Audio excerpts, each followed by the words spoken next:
Good evening, or morning, or whenever you're watching this. All right, welcome to Affirmative Action in the Flip Classroom, wrapping up Chapter 6, which is in Unit 4, regarding civil rights and civil liberties.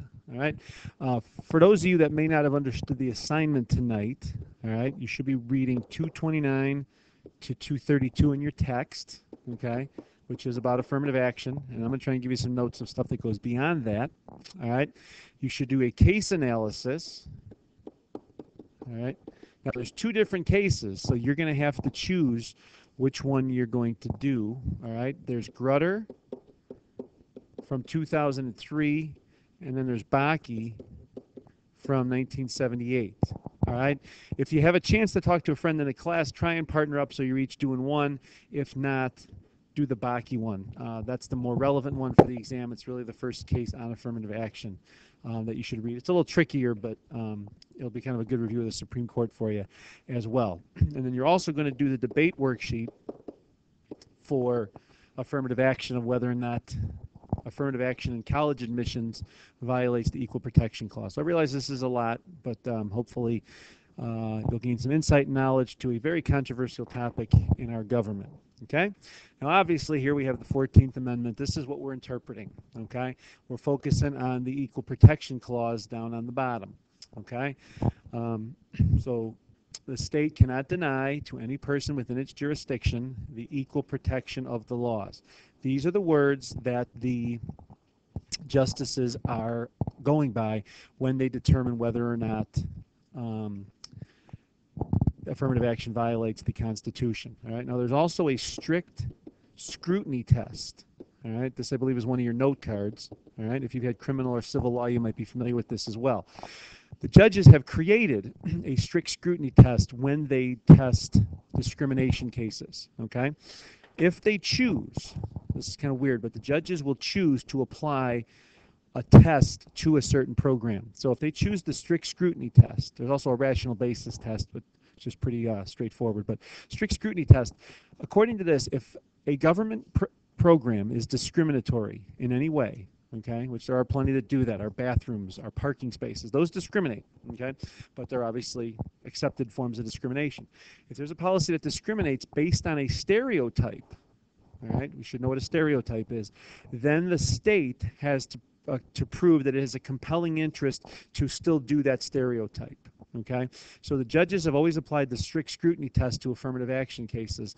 Essentially, the state has to say we have a compelling interest to give preference to minorities or women or whoever in our hiring or college admissions. Okay, here's the test, the question they asked in 2009 on the most recent exam. Okay, so pause your video, take a second, read it. And our question is major impact of the decision in Bakke versus California. So we're focusing on Bakke and the decision. Okay. Racial quotas were legal. All right. No, Bakke was against quotas. All right, because that's a minimum number of people that were going to be admitted. Racial preferences for minority groups were illegal. No. Okay, because we know affirmative action gives racial preferences, so that's going to cross that one off. Reverse discrimination based on quotas was illegal. Okay, let's wait and see on this one here for a second. Okay, affirmative action programs sponsored by the government were illegal. Again, illegal being the key word. We don't want that one. Affirmative action programs sponsored by the states were illegal. Okay, and we know that these programs are upheld, so this one's out. Brings us to C. All right, again, not the best wording, okay, but if we use quotas, they're illegal, and that's what the court ruled there, okay? So if you kind of look, here's quotas and here's quotas, you should have been able to narrow it pretty quickly that these two are opposites, and usually when that's the case, usually one of them is going to be the right answer, okay? Now, affirmative action by definition, taken from Wikipedia, and I'm very creative with that. Program to stop discrimination. It's a policy or program aimed at countering discrimination against minorities and women, especially in employment and education. That's your key word there, okay? It works in employment for certain jobs, government jobs, as well as education. All right? So moving along. Okay, here are some of the major cases. I promise it'd be a quick video, so here we go. All right. Two of these you're reading tonight, or one of them, and your partner is as well. Okay. Bakke versus California. This is the one to know. Bakke is the most important affirmative action case because it was the first time it was tested in the Supreme Court. Okay. What the court said was colleges can use race as a preference. You can use race when you are, sorry I spelled that wrong, Gorski would have caught that. You can use race as a preference, okay? So if two candidates are equal, you can accept the minority over the white applicant.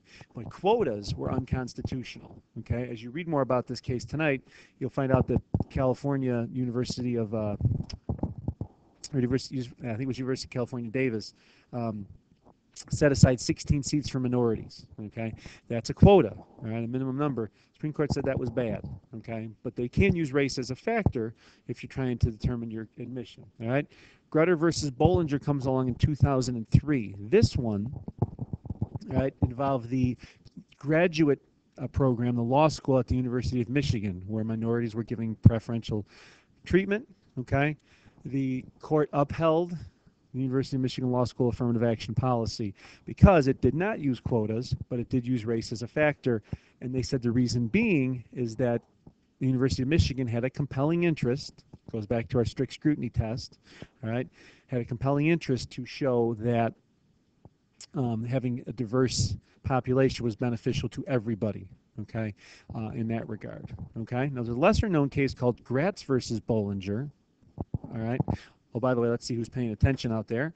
All right, so Grutter, the Supreme Court applied which program, all right, or which policy, all right? It's already on our word wall, so there's no reason to write that in, but you should hopefully know what policy was used in Grutter by the Supreme Court. Gratz versus Bollinger. Now, this is obviously dealing with the University of Michigan also because Bollinger was the director of admissions for president of the university, something like that. This case, if you go to my Moodle page, you'll see a point system from Newsweek magazine that I put up there that Michigan used in its undergrad policy, okay? And they gave points based on different criteria. For example, if you got a 36 on your ACT, you got 12 points. And I think you needed 100 points for admission to the university. If you were a legacy, meaning your mom or dad went there, you got like 3 points, okay? Look at it. It'll be helpful for the debate tomorrow. If you were a minority, and by minority it meant Native American, African American, or Latino American, you got 20 points. All right, and the court said that that amounted to a quota, and that was unconstitutional. So undergrad was unconstitutional. Law school was constitutional because law school didn't use a quota or a point system. It just took race as a factor when they had their admissions. All right. Now, since then, your book, or since your book's been published, there is a case of Parents versus Seattle, which is in Washington, and Meredith versus Jefferson, which is in Louisville, Kentucky, or Louisville, if you want to talk like other people. All right. In both of these cases, the schools, okay, had rearranged the districts. This is for the grade schools and the high schools. They had rearranged the districts because where people live determined where you went to school. Well, obviously, people live in neighborhoods similar to their own ethnicity. So the minority neighborhoods were all going to one school. White kids were going to another school, so the school redid the boundaries, and it, in certain cases, bused kids from one end of Louisville or Seattle to the other end of the town to go to school so you could balance the races out. So you'd bring black kids from one part of town to the other part and white kids to the black part of town to achieve balance in the schools. And the parents of, obviously, the white kids sued, all right? And the court upheld or overturned the policy in both cases because it limited what the school district can do, that they cannot reconfigure boundaries to achieve a racially balanced makeup. It's based on where they live, and that's what they should be doing. And we can talk about this more in class tomorrow, but it's a big reason why certain schools are going to grade centers because you have pockets of minorities in different communities. But if you have a grade center and every kid that lives in, say, Gurnee or Mundelein goes to the same school, you don't have to worry about artificially managing the racial makeup of the student bodies, okay, which is what this case did. So this is really the first time the court has started to limit affirmative action. But notice this is more in public high schools and grade schools and these are all colleges. So colleges, the court is usually in support of affirmative action. The lower schools, not as much. Okay, and then there's a case of Rikki versus DeStefano I'm going to talk about a little bit more. And this talked about something called reverse discrimination, dealing with a promotion exam. I have a slide on this later, so if I'm going too quick, that's fine. Okay, but Rikki versus DeStefano, that was about 4 years ago. Okay, now the whole Rikki case, or Rikki is what it looks like, but it's pronounced Rikki, stems out of the Title 7 of the Civil Rights Act of 1964. Okay, Civil Rights Act of 64 is a huge law to know. It is very complicated. Title 7 specifically prohibits overt, meaning obvious, and purposeful discrimination in employment. Okay, so you cannot blatantly say I'm only hiring white people. Okay, essentially in that regard, and it gave the federal government the power to enforce that through the Equal Employment Opportunity Commission, or EEOC. Okay, so that was its intent. So affirmative action, when that comes along a little bit later, starts to question us a little bit because there is some discrimination in employment and things. Okay. So there was a case of Griggs versus Duke Power Company. This will not make the exam for sure, okay? But it does help explain affirmative action, all right? The court case said that the Civil Rights Act of 64, okay, prescribes not only overt discrimination, but also practices that are fair in form, but discriminatory in operation. Now, what does that mean, okay? If we have a policy like an entrance exam, all right, that needs to be taken for a job, or say some kind of merit test to get a job or a promotion, okay, if it's completely fair in the way it's administered, every kid takes the same test, or every job applicant takes the same test, but the way it's applied, or the way that it operates, is discriminatory, that is still grounds for challenging the case. So for example, all right, if I give a 100-question intelligence test and the whites all pass and none of the minorities pass, and it's all the same test, it's all the same question, that still is considered discrimination because it was discriminatory in operation, all right, the way it was implemented. Okay, so now this forces employers to look at the results of their tests and things that they're administering. Okay, one of the things I said is that the questions have to be job related. If I'm giving a test to a policeman to get promoted and I'm asking him the Pythagorean theorem, that doesn't relate to his job. That could be considered discriminatory, for example. Okay, so it kind of gives the federal government a little more power to rule down on some things. Okay, so the phrase they use for this is something called a disparate impact.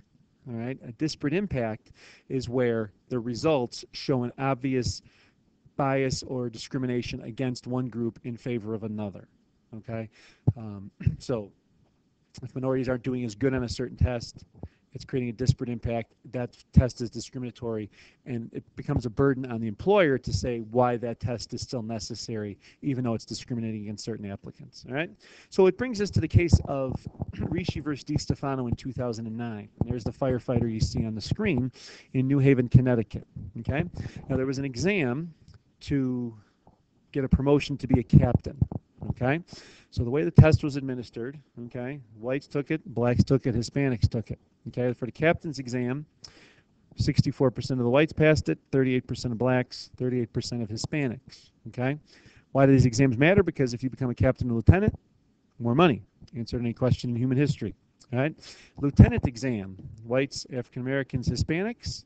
All right, whites did 58% on the lieutenant exam. African Americans 32%, Hispanics 20%. What you see in front of you right now is a disparate impact. All right, minorities are doing worse than whites on the test. Okay, so the New Haven, Connecticut Fire Department, fearing that they would be investigated by the government and that they were violating the Civil Rights Act because of their test, threw the results of the test out and still promoted African Americans and Hispanics that didn't have as high a test scores as the whites. The whites, including this firefighter right here, Mr. Rikki, brought lawsuit saying that he was discriminated against on reverse discrimination, even though he outperformed the minorities on the exam. Okay, case goes to the Supreme Court. Okay, basically saying, can a government or an employer throw out the results of a test if they are discriminatory?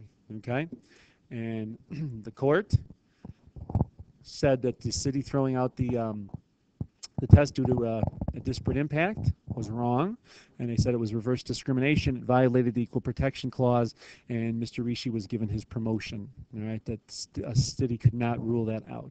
So another case where the court has ruled against affirmative action, even though it wasn't directly affirmative action, it was still discrimination based on different minority groups. Okay, so that's so that, as well as the school district ones, the court is starting to rule against certain racial preferences and programs. Now, you're going to read in class tomorrow about Fisher versus Texas.